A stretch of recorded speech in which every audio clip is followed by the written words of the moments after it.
Panchayat series देखी ना? कहता है समोसे में मैदा मंजू जी का है, आलू भूषण भाई का है। देखो राजनीति कितने नीचे स्तर पे चली जाती है। अब वो समोसा बांट रहा है, प्रधान जी समोसा बांट रहे हैं, मानी सी बात है, जिसको खाओगे उसका वोट दोगे। और वो विनोद, माधव और बनराकस तीनों देख रहे हैं, तो जो समोसा खा रहा है उसका वो हाथ पकड़ लेते हैं, कहते इसमें मैदा मंजू देवी का है और आलू हमारा है। तो पूछता है कि मैदा अच्छा होता है कि आलू? कहता भैया आलू अच्छा होता है। तो आलू किसका है? तो भूषण भाई का है। तो वोट किसको देना है? यह है राजनीति, कि तुम्हारे समोसे को भी तुम्हारे ऊपर पलट देंगे। खिलाओ।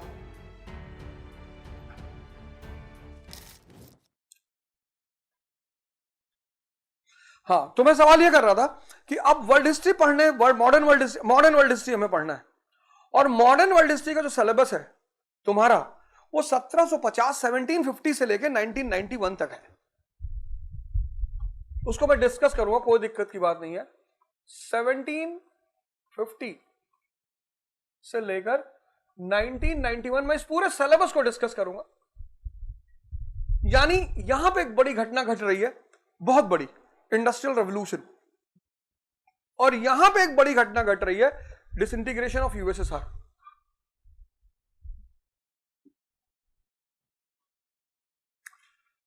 तुम समझ लो मैंने 12th तक कोई पढ़ाई नहीं की। पता क्यों? हमको यह समझ में नहीं आ रहा था कि पढ़ना क्यों है। हम जिससे पूछते थे वो मुझसे कहता था कि पढ़ोगे नहीं तो नौकरी नहीं लगेगी। और इसी बात पे मुझे खींच पैदा हो जाती थी कि नौकरी नहीं करनी है। आधी जिंदगी माँ बाप की नौकरी करो, आधी जिंदगी पत्नी की, और फिर उस पत्नी के साथ साथ फिर बाहर नौकरी करो। दोनों जगह नौकरी एक ही करनी है। सबके साथ है, वो बहुत दुखी होने की जरूरत नहीं है। वो एक परम सत्य है, जैसे ईश्वर परम सत्य है ऐसे ये भी परम सत्य है। परिवार उसके बिना नहीं चलता। तुम लोग एक मूवी देखना, आज सोसाइटियां क्यों टूट रही हैं वो तुम्हें पता चल जाएगा। आज मैं तुमको एक मूवी बता रहा हूं, देखना उसको जाके। मैं तुलसी तेरे आंगन की, पुरानी मूवी है, मैं तुलसी तेरे आंगन की। तुम उस मूवी को देखना तो तुम्हें पता चलेगा कि ह्यूमन सेंटिमेंट का मतलब क्या होता है। उसमें 3 कैरेक्टर है, एक प्रोस्टिट्यूट है, एक आदमी है और एक वाइफ है, और तीनों महान है। तीनों, मतलब at the end of the movie तुम ये डिसाइड नहीं कर पाओगे कि इसमें सबसे ज्यादा नंबर किसको दूं। जैसे आज सबसे बड़ी चुनौती समाज में क्या है? Extra marital affair. शादी है फिर भी अफेयर है, आदमी के साथ भी है औरत के साथ भी है। उस मूवी में क्या होता है कि आदमी की शादी हो जाती है,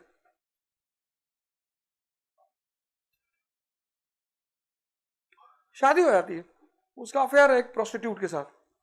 वो उसको बोलता है कि मैं तुझे नहीं छोड़ सकता, तुमसे गद्दारी नहीं।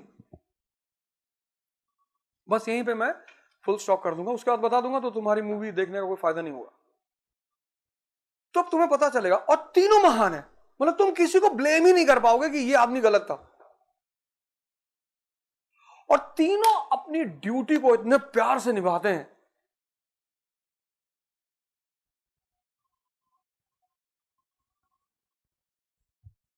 बहुत सारे कॉन्सेप्ट्स अगर समझने हो ना तो movie is the best option. जैसे बावर्ची मूवी है राजेश खन्ना की, सेवा करते रहो, लोग मस्त रहेंगे, तुम भी मस्त रहोगे। अब ये पूरी कहानी जो है ना, अगर तुमने पढ़ ली तो तुम्हें क्या क्या समझ में आएगा? पहली बात समझ में ये आएगा, बना लेना ये डायग्राम, और इसी समझ से तुम्हारे क्वेश्चंस बनेंगे। पहली बात समझ में आएगा कि पूरी दुनिया को इंडस्ट्रियल रेवोल्यूशन ने कैसे बदला। ये सबसे बड़ी इवेंट है 18th सेंचुरी की। नॉर्थ कोरिया, पाकिस्तान, क्या औकात है इनकी दुनिया में? कुछ भी नहीं।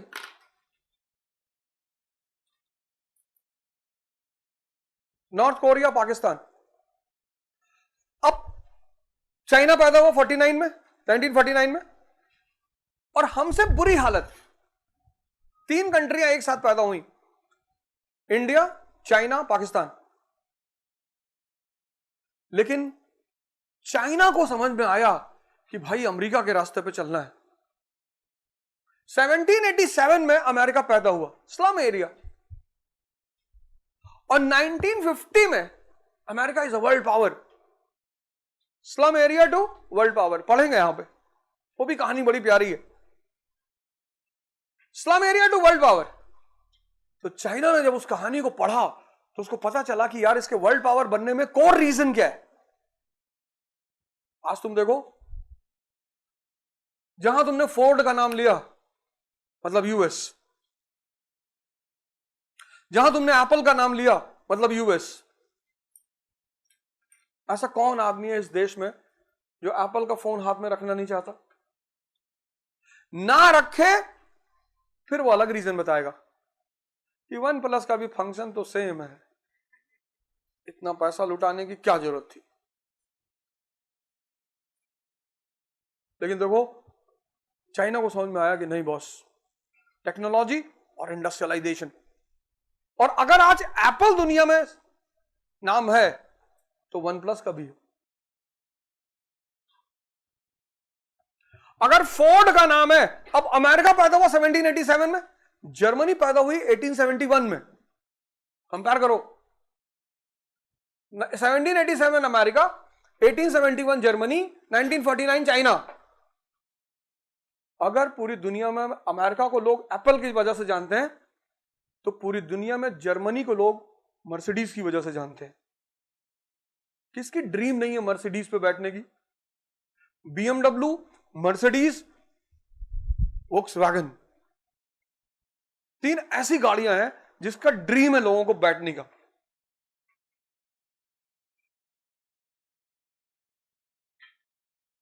मतलब जो फॉर्च्यूनर में बैठा है ना, वो भी चाहता है कि यार मर्सिडीज फॉर्मेटिक।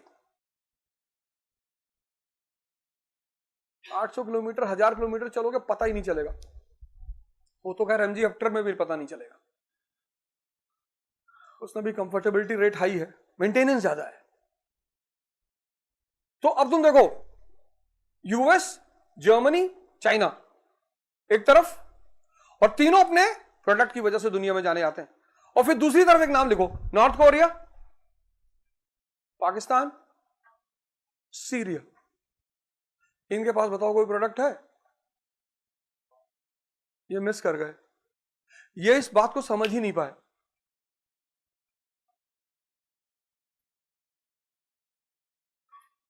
भाई भारत महान कब था? तक्षशिला और नालंदा के समय। हाँ? और आज भारत का आदमी के पास अगर पैसा है तो उसकी पहली प्रेफरेंस क्या है? अमेरिका। दूसरी प्रेफरेंस क्या है? Britain, Europe. तीसरी प्रेफरेंस है चाइना। आज चाइना जा रहे हैं भारत के लड़के पढ़ने के लिए। अगर चाइना का भी पैसा नहीं है तो रशिया, अगर रशिया का पैसा नहीं है तो हंगरी, जॉर्जिया, यूक्रेन। यूक्रेन में पढ़ रहे थे भारत के लड़के। मतलब जो देश, यानी अगर भारत को महान बनना है तो सबसे पहले किस पे काम करना पड़ेगा? एजुकेशन पे।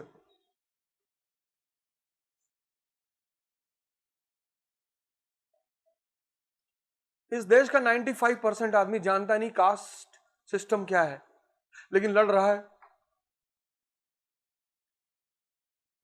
अगर मैं इस क्लास में पूछ लूं कि कास्ट सिस्टम कब पैदा हुआ तो शायद ही कोई बता पाए। अगर मैं पूछ लूं किस किताब में लिखा हुआ तो शायद ही कोई बता पाए, जबकि तुम आईएएस की तैयारी कर रहे हो। और अगर मैं पूछ लूं कास्ट सिस्टम और कास्टिसिज्म में क्या अंतर है, नहीं बता पाओगे, लेकिन लड़ने के लिए तैयार हो। यही इस देश की प्रॉब्लम है।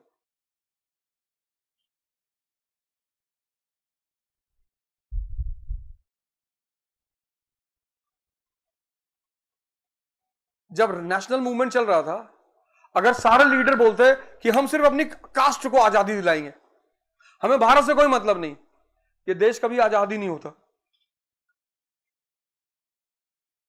होता? पहला। दूसरी चीज समझोगे कि रेवोल्यूशंस क्यों हुए, क्या थे रेवोल्यूशंस? क्योंकि सारे रेवोल्यूशन 1750 के बाद हुए। 1750 industrial, 1787 American, 1789 French, 1917 Russian, 1949 Iranian Chinese. सारी क्रांतियां 1750 के बाद हुई। तो क्यों, क्या थी ये क्रांतियां, क्या चाहती थी? भारत में क्यों नहीं हुई?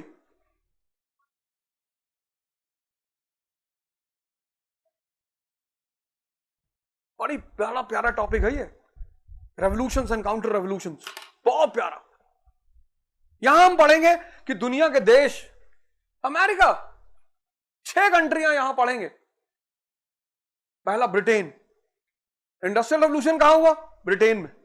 किस ईयर में हुआ? 1750 में। और 1850 तक ब्रिटेन का पूरी दुनिया पे कब्जा। तो ये ब्रिटेन का जो इंपीरियलिज्म है, इसका इंडस्ट्रियल रेवोल्यूशन से क्या संबंध है?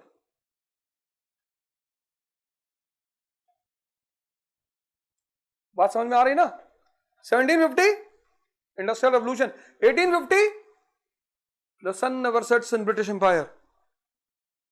तो दोनों के बीच कोई तो रिलेशन होगा ना?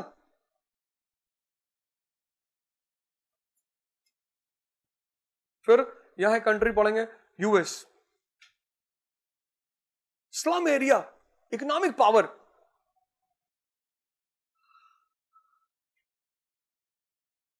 America is the son of industrial revolution. जिस अमेरिका को तुम आज देख रहे हो ना, ये यूनाइटेड स्टेट्स ऑफ अमेरिका, यहां 13 कॉलोनियां थी और सब यहीं पे थी, सब। बाकी यहां कुछ भी नहीं था, कुछ था ही नहीं। ये और आज इस कंट्री का पूरी दुनिया पे कब्जा है।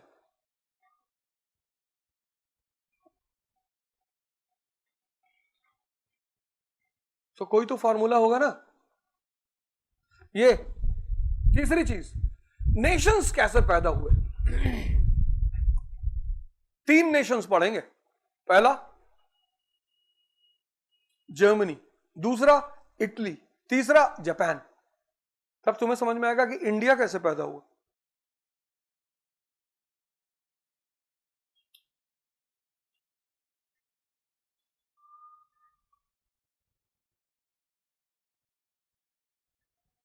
Twentieth century, the century of industrial powers. यहां आकर सारा खेल बदल जाता है, यूरोप की डोमिनेंसी खत्म। 20th सेंचुरी से पहले तुम हिस्ट्री में किसको पढ़ोगे? Britain, France, Spain, Portugal. 15th century से कहानी शुरू होती है, Spanish and Portuguese dominancy, Vasco da Gama, Columbus. फिर इन दोनों को रिप्लेस करते हैं ब्रिटेन और फ्रांस, फिर फ्रांस को भी रिप्लेस करता है ब्रिटेन, और फिर यहां 20th सेंचुरी में ब्रिटेन भी गेम से बाहर, यूरोपियन डोमिनेंसी खत्म। अब यहां पे 2 नए सुपर पावर्स उभर कर आते हैं, यूएसएसआर एंड यूएस। ये कैसे होता?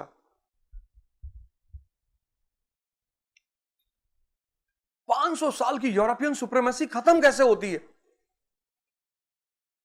ऐसी कौन सी डेवलपमेंट हो रही है? 2 वर्ल्ड वॉर्स हो रहे हैं यहां पे, कॉमन वॉर नहीं हो रहा है, वर्ल्ड वॉर। 1914, 1939। ऐसी क्या जरूरत पड़ गई वर्ल्ड वॉर होने की?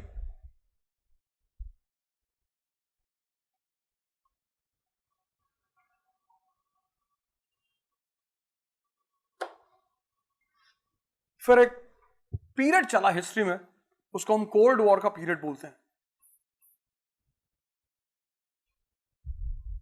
बड़ा जबरदस्त पीरियड।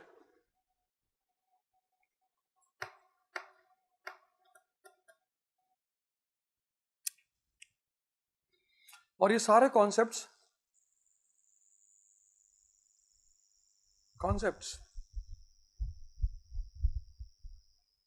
तुम वर्ल्ड हिस्ट्री पढ़ते हो कि भाई मेंस का पोर्शन है हमारे, अगर तुम वर्ल्ड हिस्ट्री पढ़ लो कायदे से, मॉडर्न वर्ल्ड हिस्ट्री, तो यूपीएससी का पूरा सिलेबस तुमको समझ में आ जाए। इस छोटे से पोर्शन की सबसे बड़ी बात पता क्या है, तुम्हें मॉडर्न शब्द समझ में आना शुरू हो जाएगा। Modern polity, modern education, modern society. बड़ी मजेदार बात मॉडर्न वर्ल्ड हिस्ट्री के सिलेबस की, इससे क्वेश्चन एक आता है, मैक्सिमम दो, पर अगर ये पोर्शन समझ में आ जाए तो बाकी सारे अपने आप क्लियर हो जाएंगे।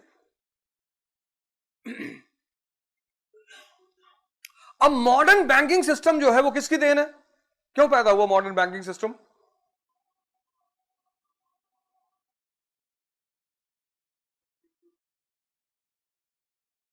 Necessity is the mother of invention. तो कोई तो नेसेसिटी पैदा हुई होगी ना जिसने बैंकिंग सिस्टम को पैदा किया। तो कौन सी नेसेसिटी थी? और कोई बात?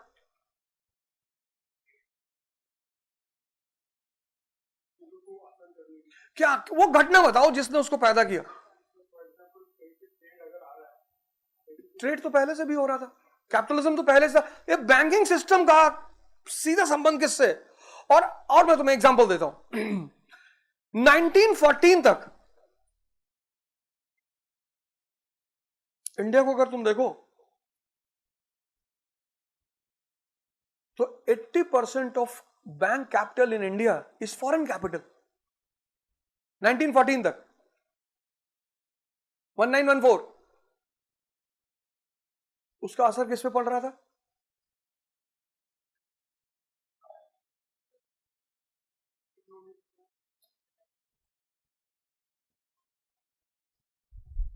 हिंट कर दिया।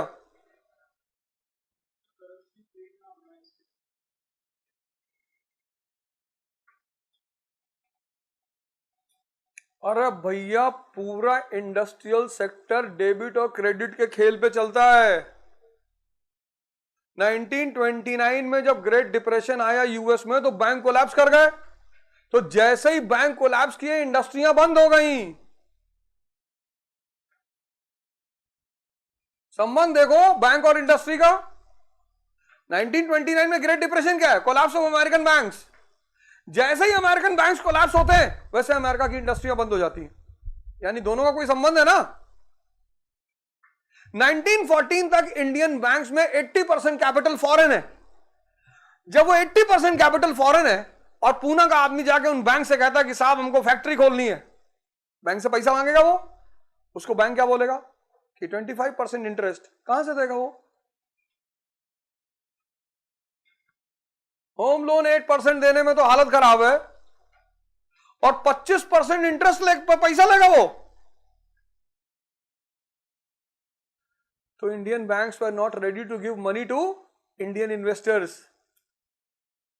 तो तुम देखो Indian industrial sector is weak. जब देश आजाद होता है तो इंदिरा गांधी का जो सबसे बड़ा काम है वो है नेशनलाइजेशन ऑफ बैंक्स। बिना क्रेडिट के तुम कैसे एग्रीकल्चर, कितना पैसा देगी सरकार? भाई हमारे लिए सबसे बड़ी इंडस्ट्री क्या हो सकती है? एग्रीकल्चर। एग्रीकल्चर को चाहिए पैसा, तो नाबार्ड। तो कनेक्ट करो ना चीजों को।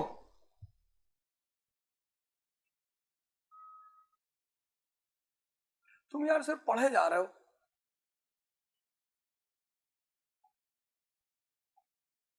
उसका परिणाम ये हो रहा है कि तुम मेहनत तो बहुत कर रहे हो, आउटपुट कुछ है ही नहीं। रिक्शा वाला क्यों डिप्रेशन में है? रिक्शे वाले से ज्यादा कोई मेहनत करता है? मजदूर जो काम करता है उससे ज्यादा कोई मेहनत करता है? नहीं, कोई नहीं करता। पर उसको जीवन में रिजल्ट देखो।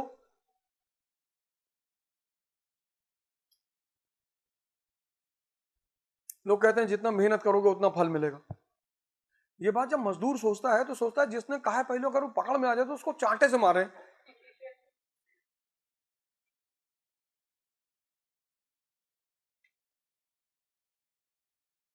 कर्म का फल नहीं है, ज्ञान का फल है। अगर कर्म का फल होता तो सबसे ज्यादा पैसा मजदूर के पास होता, लेकिन सबसे ज्यादा पैसा मुकेश अंबानी के पास है। क्यों? क्योंकि मुकेश अंबानी को समझ में आता है किस फॉर्मूला, किसका? इन्वेस्टमेंट का, सेविंग का, रोटेशन का। यहां कितने लोग हैं जो उन्होंने क्रेडिट पे गाड़ी ले ली, क्रेडिट पे मकान ले लिया। क्रेडिट किसके लिए है? जिनके पास अथाह संपत्ति है उनके लिए है, क्योंकि जब तुम क्रेडिट लोगे तो तुम्हारा टैक्स बचेगा। क्रेडिट क्लर्क के लिए नहीं है। अगर क्लर्क क्रेडिट ले लेगा तो फंस जाएगा।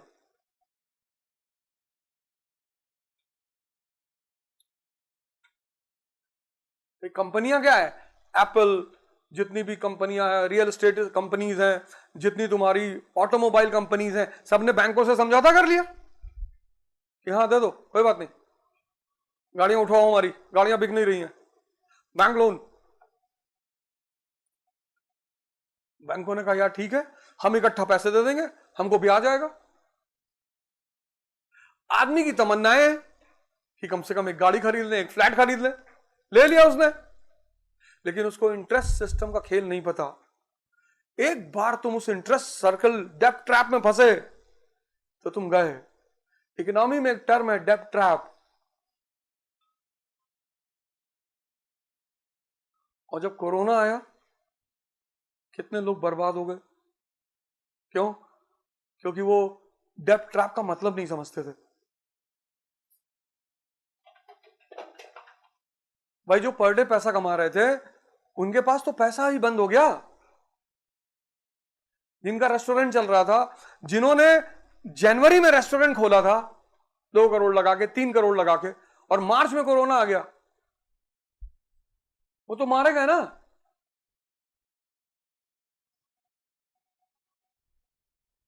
मुकेश अंबानी को पता है बैंक मतलब क्या होता है, इन्वेस्टमेंट मतलब क्या होता है, क्रेडिट मतलब क्या होता है, लोन का मतलब क्या होता है, लोन को सेटल कैसे कराया जाता है। कि जितने बड़े बड़े कैपिटलिस्ट हैं ये पैसा ले लेते हैं 10,000 करोड़, 15,000 करोड़, उसके बाद ये लोन सेटलमेंट करते हैं। 15,000 करोड़ का कितना जमा किया? 4,000 करोड़।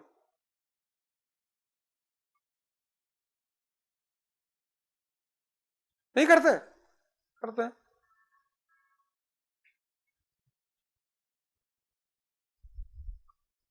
ये कैपिटलिस्ट इंडिया के डिसाइड करते हैं कि कहां पे पैसा लगाना है। ये सब बैठ के सेटल करते हैं बैंकों से कि काम करते हैं यार, खराड़ी के एरिया को डेवलप करते हैं, सारी जमीनें खरीद लेते हैं। जैसे हम सारी जमीनें खरीदेंगे, सरकार क्या, ये सब नेक्सस में है, गवर्नमेंट, कैपिटलिस्ट, बैंक्स। अब कैपिटलिस्ट क्या करेंगे? पुणे का जो सबसे अनडेवलप्ड एरिया है उसको खरीद लेंगे, सारी लैंड। जैसे वो लैंड खरीदेंगे, सरकार उस एरिया को न्यू पुणे डिक्लेयर कर देगी। पहले नहीं करेगी। पहले करेगी तब तो किसानों को पता चल जाएगा कि भाई हमारी जमीन की कीमत बढ़ गई। पहले नहीं करेगी। जब कैपिटलिस्ट वो सारी लैंड खरीद लेंगे, मतलब 100 करोड़ में सारी लैंड खरीद ली, पूरे गांव के गांव खरीद लिए। जैसे वो गांव के गांव खरीदे, सरकार ने कहा न्यू पुणे। अब न्यू पुणे का मतलब रोड, न्यू पुणे का मतलब लाइट, न्यू पुणे का मतलब वाटर, स्कूल।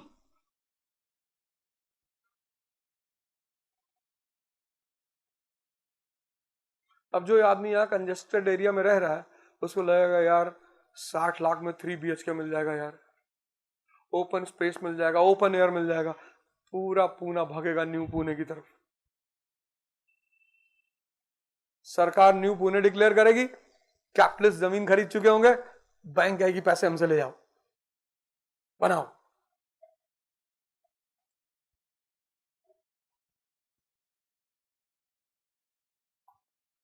सोशल मीडिया आई है, दिखाएगी स्विमिंग पूल में एक लड़की को तैरते हुए।